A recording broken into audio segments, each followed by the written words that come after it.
यहाँ है अभी अभी रिसेंट बहुत लेटेस्ट है भाई। सबसे पहले मैंने बताया Q3 के नेट प्रॉफिट मिस हो रहे हैं यहाँ पे फोरकास्टर्स के एस्टीमेट के अकॉर्डिंग, और एबिटा मार्जिन रिमेन फ्लैट है 4.1, सब कुछ सेम ही लग रहा है।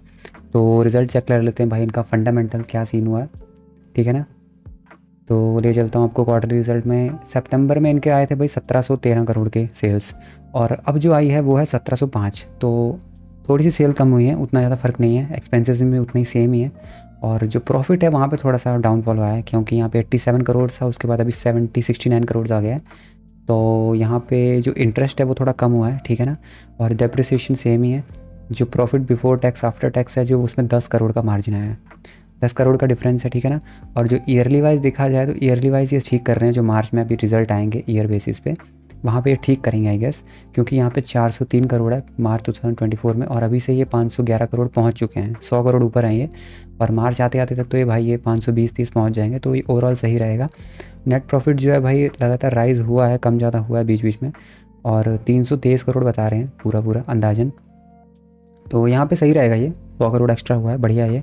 और जो डिविडेंड की बात करें तो डिविडेंड भाई ये देते हैं 20-20, 30-30%, जो कि वो भी बहुत बढ़िया है।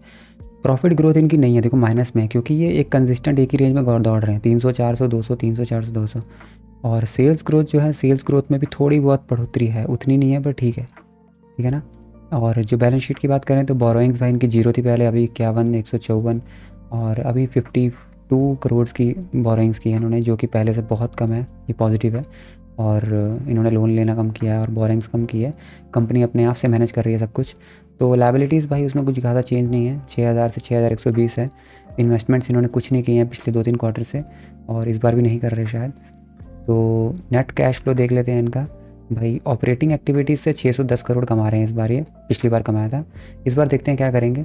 और जो इन्वेस्टिंग उनमें सही था 555 करोड़, यहाँ पे नहीं शो हुआ है अभी, यहाँ पे क्वार्टरली नहीं होता है, यहाँ पे ईयरली होता है।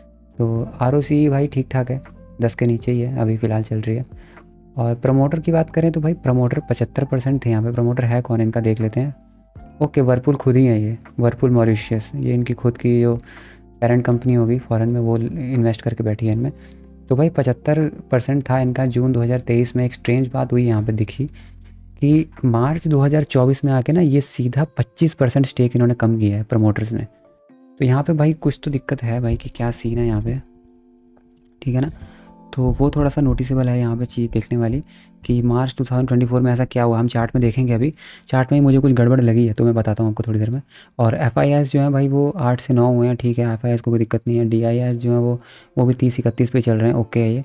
और पब्लिक भाई 8% भी फंसी हुई है, ठीक है ना। सीधा चलते हैं आप चार्ट पे।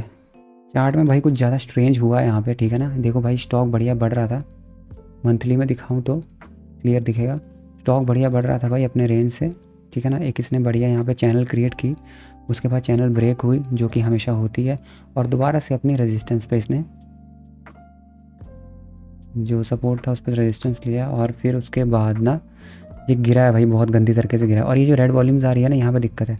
वो हमने देखा था कि मार्च 2024 मतलब कि दिसंबर 2023 के बाद स्टेक कम हुआ है।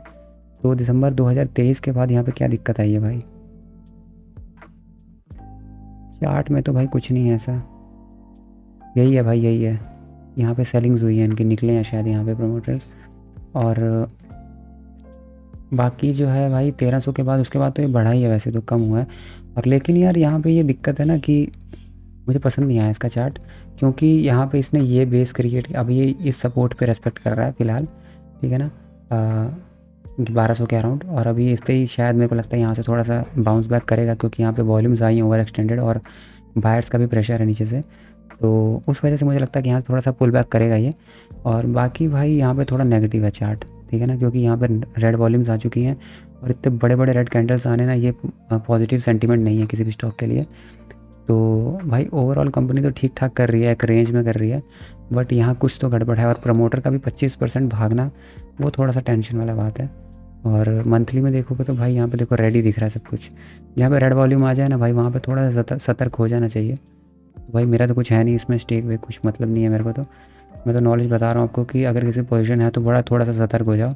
इतनी बड़ी बड़ी रेड कैंडल्स अच्छी बात नहीं है, और वॉल्यूम्स भी भाई नेगेटिव है। तो ओवरऑल भाई पॉजिटिव रिज़ल्ट इनका ईयरली वाइज जो है वो पॉजिटिव आएगा, जो अगले इसी साल मार्च में आएगा। और प्रॉफिट भी अच्छा होगा इनको, 130 करोड़ के ऊपर होगा एक्स्ट्रा।